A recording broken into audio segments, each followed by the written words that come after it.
There are two main types of pedals available for mountain bikers: clipless pedals and flat pedals.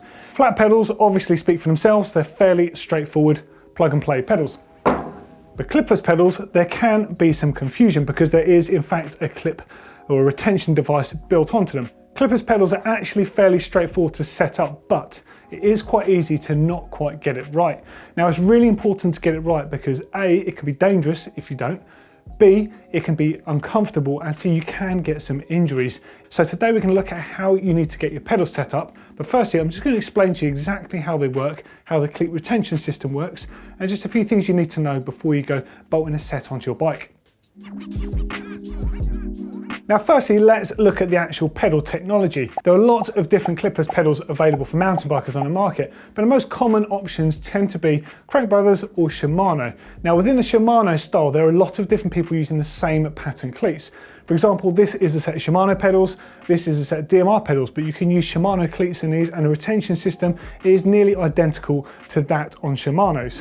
Crankbrothers use a slightly different system, but pretty much out there you become one of the two types of riders. You ride Crank or you ride Shimano. Now we're supported by Crankbrothers here at GMBN. They make cross-country style pedals and lightweight trail pedals. They make your enduro and day-to-day pedals, and of course they make the downhill pedals. Now the thing with Crankbrothers pedals is they all use the same retention system on the actual pedal itself. Now the retention system on the Crank pedals of course is the beauty. They're really good in the mud because you can just push the mud straight through them as it rotates. They're very simple to service and look after, but they don't have any other adjustability to them. You fit and forget them. So it's a great thing, but the adjustment comes in the form of the cleats, which we're going to get into a little bit later. Now the Shimano system, it stands for Shimano SPD, Shimano Pedaling Dynamics. They were the company that brought this whole system of a recessed cleat that goes on the sole to the market. So largely we have them to thank for the fact that we've got Crankbrothers, we've got Time, we've got DMR, we've got all these other brands out there producing pedals. And this is essentially the main other market leader alongside Crankbrothers.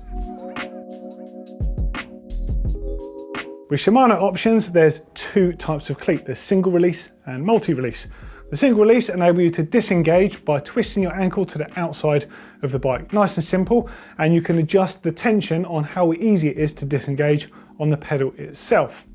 Now there's no float as such really. It's between about 4 and 6 degrees of movement before you disengage on Shimano pedals, but as the cleats wear, you need to add more tension onto the spring adjustment system in order to stop accidentally clipping out.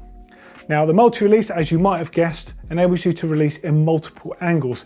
Now these are far less secure but far more suitable for a novice rider that's using these sort of pedals for the first time. However, I would personally just say stick with the single release ones and run them on minimal tension. I'm going to show you how to do that a bit later. Now when you buy a set of Crankbrothers pedals, you'll get a full set of cleats with them, and they're the standard cleats. Now the thing that's cool about these is they have 6 degrees of float, but depending on which way round you run them, you can either have a 15 or a 20 degree release angle. Now they also come with a plastic spacer that sits underneath the cleat, because as you'll find on some shoes, the cleat recess will end up being slightly deeper or slightly shallower, and this of course can affect how easy or hard it is to engage or disengage from the pedal. So it's good to be able to have those options, and they're all small things you need to factor in. Now, Crankbrothers have some new offerings with their pedals which might appeal to a lot more riders than the stock ones I've just told you about. So the premium ones are 0 degrees float and they disengage at 15 degrees, and it's the same, you can't change them around. That's how they are. Now the reason for that is a lot of cross-country racers wanted a more direct feeling, a more locked in feeling on the pedal. And this is a far more similar feel to what you can achieve on a pedal with adjustable tension like on a Shimano style system. Now there's also 2 easy release options out there, which is a fantastic option to have all these things. And not only are they really good for people trying these sort of pedals for the first time, but also if you have any sort of knee injury or ankle injury, perhaps you've broken your ankle or something in the past, it means you can have a cleat that's far more forgiving but still maximise on clipping in. This is something I discussed with Evo, the competition winner on GMBN Tech, because we fitted him out with some Crankbrothers pedals on his bike and we gave him this option. Now the 2 models, there's the bronze coloured cleat, the slightly darker one. They have 0 degrees float and they release at 10 degrees. Now there's a slightly rose gold colour model. Again, in the easy release, they have 6 degrees of float and they also release at a 10-degree angle. So there's various different options available to you to suit it with Crank Brothers pedals, but we're going to base this on just the stock cleats. And I'm going to show you exactly how you should go about fitting a set of cleats to your shoes, getting them in roughly the right position and what to look for in order to do that. Now there's 3 main types of shoes out there that do sort of directly correlate to the type of pedals that you want to run. So a cross-country shoe, generally the soles are incredibly stiff, they're quite frequently carbon fibre, and because of this they tend to rely on using a very small minimal pedal. In a Crank Brothers range that would be something like the Egg Beater or the Candy. In the Shimano range it might be something like a traditional XT or XTR race style pedal. And what I'm talking about there is just the mechanism itself. Because the sole is so stiff on those shoes, they don't need anything else to rely on for the support because your foot is supported by that. The next stage up will be a trail-based shoe, like the one I've got in my hand here. So it looks a little bit like a cross-country style shoe, but the sole tends to be a lot wider and they're a lot better when you're walking off the bike on them. Now fundamentally they have the same system for where you put the cleat. You have a nice recess here and you have 2 like twin slots in there for the cleat to mount. Now the thing with these shoes is if you use these on a minimal pedal, because the shoe will flex slightly more, you won't get enough support. This is where the combination of using, say, a trail style pedal will work to your advantage, because the whole point is the shoe and the pedal work together as a unit. Now you can get the same effect with a downhill style pedal. Of course the downhill pedals are much bigger and therefore they rely on a shoe with a much flatter, wider sole. So you look at most downhill style shoes available on the market and they share more in similarities with skate shoes, and the whole idea is it feels like a flat pedal when you're on there. So just take that into account when you're selecting the type of shoe for the way you ride and the type of pedal that might suit that. Now before we get started, let's just look at the layout of a cleat. So in the case of Crank Brothers, you have these plastic washers or spacers that can go underneath the cleat. Now, you don't always need these. There are some pointers in the Crank Brothers manual, but I'm going to show you what to do with this in a minute. Then on top of that sits the actual shoe plate, and there's a spacer and there's your actual bolts that go into the shoe. The threaded part will actually be part of the shoe itself.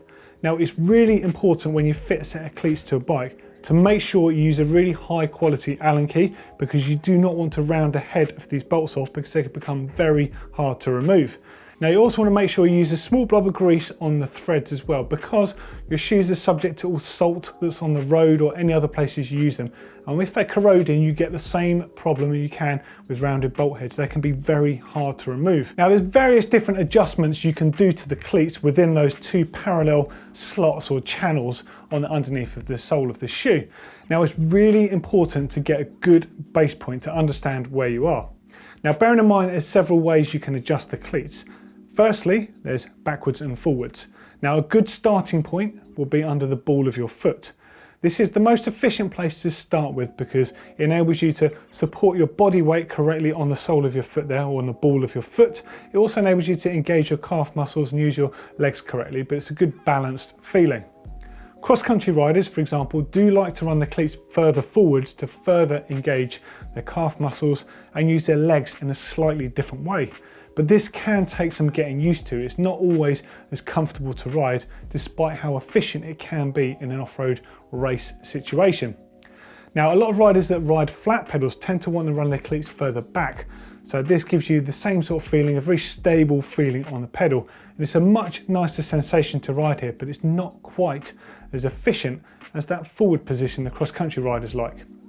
Now, something that's really important to note is if you run your cleats further forwards, it becomes a bit easier to disengage because you simply have more leverage on your ankle to turn away from the pedals.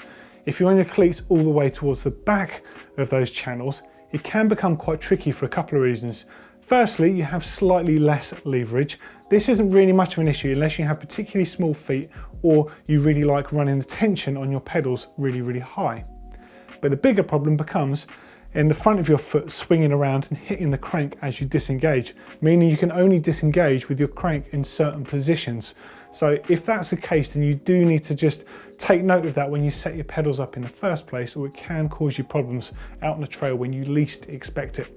The next point is the fact that you can move the cleats laterally side to side. Now again, to start with, just put them in the middle. Bear in mind, if they're too far towards the outside of the shoe, it means your shoe is going to be closer to the cranks, which can mean with some shoe designs, like a wider shoe, it can rub on the cranks. And it can also mean when you disengage, you can strike the crank, meaning it's harder to disengage. So your good starting base point is the ball of your foot, and keep those cleats completely central. Now with crankbrothers cleats, you can swap them around to have a different disengagement, 15 or 20 degrees with the standard cleats. Note this shoe here, this is my right shoe, and it's got the little dimple on the cleat. The cleat with the dimple, if you put it on the right side, it means you can disengage at 15 degrees. If you put it on the left shoe, it means you disengage at 20 degrees. It's quite simple, but you just have to make sure you get this right the first time so you know where you are. Now the next point is to make sure that the cleats are lining up properly. So the best thing to do is sit on the side of a work surface and just let your legs dangle. And you might find that one of your legs, you're slightly toe in or slightly toe out. When you put the cleats on, you want to be lining them up to compensate for this. If your cleats are dead in line with the front of the shoe and your feet don't naturally face forwards, you're going to be putting stress on your knee and your ankle and other parts of your legs, which as you're pedaling is not a good thing. Remember, when you're pedaling, it's such a consistent and such a repetitive motion that if it's not quite right, this can lead to problems later on, even if your shoes and your pedal combination allows for a lot of float to sort of get around this. So try this first. So these are the steps you start with. Get your cleats, get some nice fresh grease, put your cleats into the cleat recess there and line them up with the ball of your foot. Keep the cleats nice and central. Then get yourself up onto a workbench, maybe the side in the kitchen, and let your legs just dangle. You might need a friend just to assist you with this. And if one of your feet just points slightly in or out, at that point you need to make sure the cleats face completely straight. The next thing to do is to make sure those cleat bolts are tight. Now when you tighten the cleat bolts, make sure the cleat can't accidentally slip and sort of monitor the position it's in. It can help you at this stage to make a little marker pen mark on the bottom of the sole and also on the cleat, just for your reference, just so you know, because that will obviously wear away in time, but just to get your pedals set up, it can be useful for you. Now make sure you tighten those bolts sufficiently, because if you engage into the pedals and the cleats are not tightened and you go to disengage, the cleat can move around and you're never really going to be able to get out the pedals without having a friend or someone else get a screwdriver in there to manually open the jaws or the retention device on those pedals. Literally at this stage, the best thing to do is just to stay indoors, like maybe in your garage, lean up against a work surface, sit on the bike, pedal backwards, stand up, dip your heels, just get a feel of where the cleats are. And you might get some sort of indication that it's not that easy to clip out in certain positions, and then act accordingly. But bear in mind that only little adjustments may go a big way. You know, we're talking like a few millimeters can feel like quite a lot when it's on your foot, you're actually in position. But when you think you've got a good base setting, the only way to know for sure is to go and try it outside. Go for a ride. Just bear in mind, when you're setting up clipless pedals, it's very easy to get it wrong, and it's very easy to be thinking about what you're doing here and not about clipping out and sort of preempting when you do need to clip out and put your foot down. So make sure you take that in mind. And as you can see from my shoes, I already know where my base settings are because I was happy with my cleat position for my old cleats. So therefore I could just put the new ones on in exactly the same place. I know how they're going to feel, so I've tightened them securely and I can just hit the trails. So there you go, that's how you set up your clipless mountain bike pedals for action. For a couple more videos along the same lines, click down here if you want to learn how to choose the correct pedals for you, and click up here if you want to see Blake having his first proper go clipping in. We go through a lot of this process with Blake, but it's a lot funnier, I promise you that. Don't forget, if you love GMBN Tech, give us a huge thumbs up and don't forget to subscribe for more great videos like this.